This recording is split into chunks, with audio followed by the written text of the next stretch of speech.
Les marchés avec CMC Markets, trading de CFD sur action, Forex et indices. Salut, c'est Trado, voilà la vidéo de mise à jour pour l'indice parisien et une mise à jour de Farming Group qui m'a été demandée une quarantaine de fois.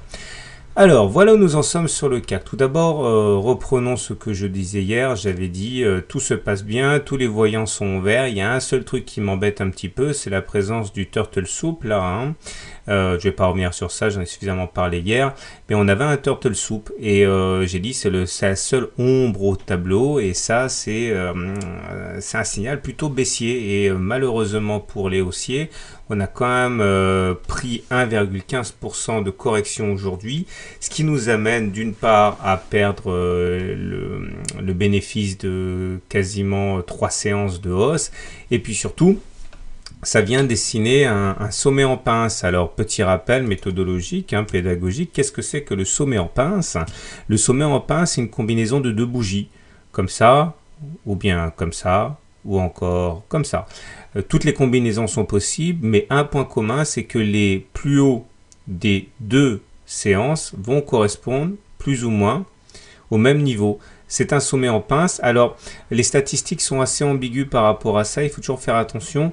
Il y a plusieurs choses à tirer des sommets en pince. La première des choses, c'est que ça vient montrer plutôt un sentiment d'indétermination, puisque bon, les statistiques disent que dans 6 cas sur 10, on continue de monter à terme, mais bon, pour un moment, il va y avoir une indétermination. C'est surtout quelque chose que l'on utilise pour détecter des résistances cachées. Et c'est comme ça que j'aimerais l'utiliser. Regardez un exemple qu'il y a eu sur le CAC ici, un sommet en pince, donc une bougie suivie d'une autre bougie avec à peu près le même niveau de plus haut, et bien derrière il y a une baisse. C'est pas systématique, encore une fois, il y a des hausses quasiment une fois sur deux après un sommet en pince, mais en tout cas, il faut pas éluder le fait que ça témoigne quand même une gêne des intervenants qui savent pas trop comment agir, et c'est en ce sens que j'aimerais prendre le sommet en pince auquel on assiste aujourd'hui, puisque ça, plus conjugué à la précédente résistance, zone de résistance qui est eu entre le 24 et le 26 février, il semble bien que nous soyons face à donc une résistance assez importante ici. J'avais expliqué, c'était la semaine, en début de semaine, que nous avions fait un gap commun ici, qui est très souvent présent dans des périodes où on va dessiner un trading range, c'est-à-dire un canal horizontal. Donc il est vraiment pas impossible que nous soyons en train de dessiner un canal entre cette horizontale bleue et globalement le niveau des 4420. Il faut savoir qu'on va avoir du support dès lundi. Ce support se manifestera par la présence de la moyenne mobile à 20 séances qui a permis au cours de rebondir le 3 mars et puis surtout par cette oblique orange. Il ne faudrait pas de mauvaises nouvelles sur le plan fondamental ou alors géopolitique parce que là ça pèserait pas lourd, mais en l'absence de nouvelles, normalement on a un noyau de support ici. Les indicateurs techniques par contre se sont dégradés d'un coup. Regardez le stochastique qui sort de sa zone des 80, donc on n'est plus en zone de surachat, donc c'est pas aussi bien. Le MACD signal assez négatif, c'est-à-dire un croisement de signal. Regardez, le MACD croissant signal à la baisse, ça c'est rarement une bonne nouvelle. Et le momentum qui s'approche dangereusement de la zone de 0. J'aimerais également insister sur deux choses qui me plaisent pas beaucoup. C'est une double divergence baissière sur le momentum et sur le MACD, puisque sur les cours, on a fait un plus haut entre ici et là. Ça se voit si on zoome. On a fait un plus haut.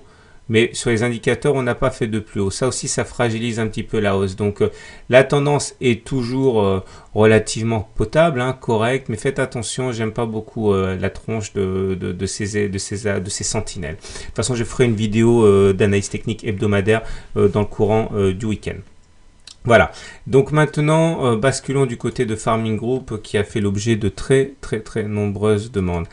Alors, je vais d'abord commencer par l'unité de temps hebdomadaire en reprenant le graphe que j'avais déjà soumis il y a 1 ou 2 semaines, je ne sais plus.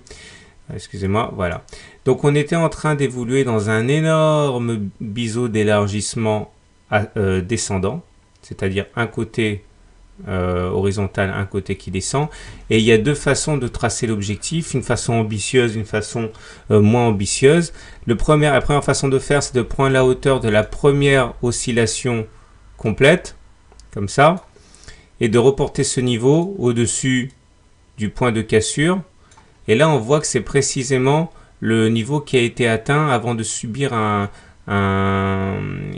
reflux assez important. On est venu chercher les 0,7 et puis boum, derrière il y a eu des dégagements, hein, des sorties de position, et on est venu faire un throwback, c'est un retour sur ce qui a été cassé. Et puis là on essaye péniblement de remonter, mais on n'est pas aidé par le CAC, hein. Il y a une deuxième façon de tracer l'objectif, c'est de prendre la hauteur de la dernière oscillation complète dans la figure, c'est ça, et qu'il s'agit de reporter au-dessus du point de cassure. Alors ça c'est plus rarement atteint. Ça correspond à la zone des 0,5, 0,85, 0,9 correspondant également à cette zone de résistance ici. Je ne sais pas si ça sera atteint, mais il semble qu'il y ait ça sur toutes les plateformes, hein. C'est-à-dire qu'on voit bien qu'il y a une volonté de repartir de l'avant pour aller chercher cet objectif. Mais bon, encore une fois, on n'est pas forcément très aidé par le contexte. Donc la tendance est haussière en hebdomadaire à moyen terme, et elle le restera tant qu'on sera au-dessus de la moyenne mobile à 20 semaines et que cette moyenne mobile à 20 semaines sera haussière. Tant qu'on est au-dessus de ça, c'est haussier. Maintenant, là où ça se complique, c'est sur les unités courtes. En journalier, on n'a pas grand-chose à se mettre sous la dent. On avait un fanion ici, et lorsqu'on a un fanion comme ça, l'objectif est d'aller chercher la hauteur du mât reportée sur la base du fanion comme ça. Et là, pareil, hein, on est allé chercher cet objectif, et c'est une fois qu'on a été chercher cet objectif qu'on a commencé à trouver un petit peu de mal à progresser. Donc du coup, on est venu là aussi faire un retour sur un moyenne mobile à 20 séances, ici, puis là, puis encore là, etc. Et dernière en date aujourd'hui, hein, on est venu tester cette moyenne mobile à 20 séances pour rebondir. Alors à chaque fois, ça s'est bien passé pour l'action qui a rebondi. Espérons que cette fois-ci, ce sera encore le cas. Ou du moins, ça fait quand même 5 fois que l'on rebondit sur cette moyenne mobile à 20 séances avec succès. Mais attention, malheur, si on casse significativement cette moyenne mobile à 20 séances à la baisse, ça sera un mauvais signe parce que ça fait quand même un moment que ça n'a pas été fait. Les indicateurs techniques sont médiocres, on va dire, hein. Le stochastique est au-dessus de son signal. Donc ça, c'est pas trop mal. Par contre, le MACD est en dessous de son signal. Heureusement, il est encore positif. Et par contre, le momentum, lui, est négatif. Alors ça me gêne un petit peu. Tout ça pour dire qu'en unité de temps journalière, si vous êtes des traders, surveillez le niveau des moyennes mobiles à 20 séances. Tant qu'on reste au-dessus, c'est bon. Si jamais on le casse, et à plus forte raison, s'il y a une bougie entière en dessous de la moyenne mobile à 20 séances, ça risque d'être un petit peu plus difficile, hein. Donc, haussier à moyen terme, haussier à court terme, mais tout se joue actuellement. Alors j'aimerais, c'est pas dans mes habitudes, mais basculer sur une unité de temps horaire. Chaque bougie est 1 heure de cotation. Et là, on voit que nous sommes en train de dessiner un triangle droit ascendant. Alors la bonne nouvelle du triangle droit ascendant, c'est que ça se casse généralement par le haut. Ok. Et l'objectif, il est assez facile à calculer. Soit on prend la hauteur de la dernière oscillation complète dans la figure, ça nous donnerait ceci. Soit on prend la hauteur de la première oscillation complète, ça nous donnerait cela. Donc dans un cas, si on casse par le haut, j'ai bien dit si on casse par le haut, ce qui arrive dans plus d'un cas sur deux, on irait chercher 0,7 et si on a vraiment de la chance, 0,77, 0,8 on va dire.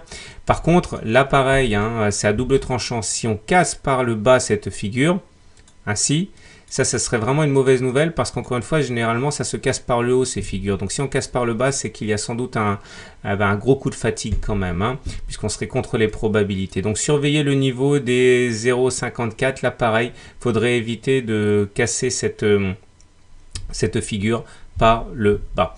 Voilà, j'en ai terminé. Je répète, hein, parce que je suis quand même harcelé de beaucoup de demandes. Enfin, harcelé, c'est pas le mot, mais on me demande beaucoup Farming Group. Faites attention, en hebdomadaire, c'est haussier. En journalier, c'est haussier. En horaire, ça se décide maintenant. On a déjà basculé sous la moyenne mobile à 20 séances. Il faut absolument sortir par le haut pour se remettre dans le sens de la route et ne pas clôturer en dessous de cette oblique-là. Voilà, je vous souhaite une bonne journée, de bons trades. N'oubliez pas, si vous découvrez mon blog, que vous pouvez vous procurer mon e-book gratuit 100% débutant pour vous faire la main. Il suffit d'en faire la demande, je vous l'envoie. Voilà, bonne soirée, bon trade, à demain.